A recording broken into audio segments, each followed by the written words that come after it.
Prologue. The 18-wheeler pulled into the truck stop off I-15 and applied the air brakes. The passenger door swung open and a young girl jumped out, waved a thank you to the driver, and walked toward Las Vegas.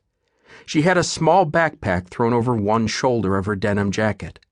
All she had. The driver had been a nice enough guy. He had picked her up along a stretch in Utah and enjoyed the company.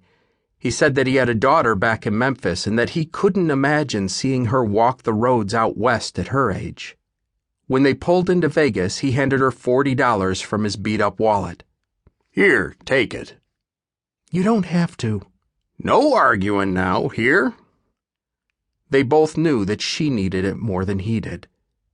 No doubt he also thought the money would soothe his conscience for leaving such a naive creature on the doorstep of Sin City.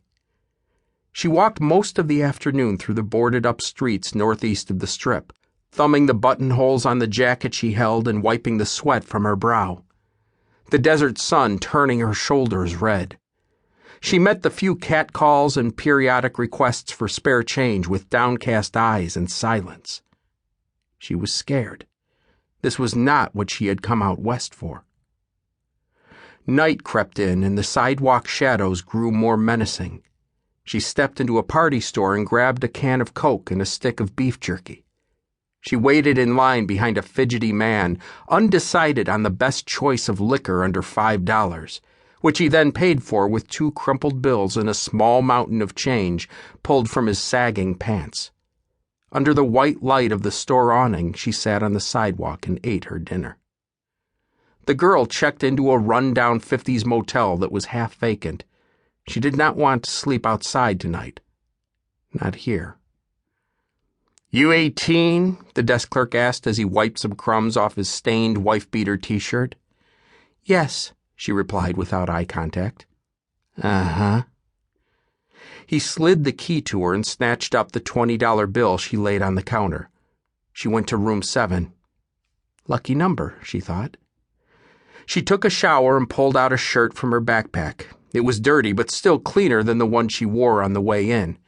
She would have to find a laundromat, but the thought of spending money from her dwindling supply on clean clothes seemed like an extravagance that she could not afford. The girl dried her hair as best as she could with her towel, curled up on the bed, and fell asleep. She was awakened the next day by a pounding on the door. How long had she slept? She looked at the clock. noon. The pounding continued. "You dead in there? You only paid for one night. You get out now." She ran around the room collecting her things and hustled out the door. "You need another night?" "No, I don't have the money." "Well, I'm sure we could work something out," he said, looking her up and down. Her heart rose to her throat, and the combination of fear and loathing almost made her vomit. She turned and walked to the street as fast as she could. She wandered around aimlessly, mouse in a constantly changing maze. She saw the faces of happy tourists on the Strip, enthralled with 100 megawatts of burning filament, and wished she could have someone to smile with. She kept walking. The girl's stomach roared, so she found a diner and stepped inside.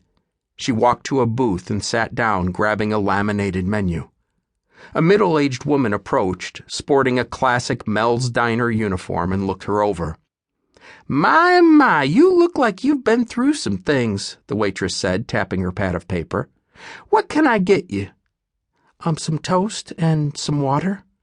"You need more than that, honey. I'll get you something good." Within minutes, the girl was staring down a hot turkey sandwich, drenched in gravy and a side of potatoes. Thanksgiving dinner on a greasy spoon. She scarfed it down quickly as if someone would steal it before she was done. How much will that be?" "Don't worry, honey, I got it. You want anything else?" Coke?" "Sure thing." The girl sat in the booth, drumming her fingers and sipping her soda while lost in a daydream, the bent end of the straw suffering from her half-conscious chewing.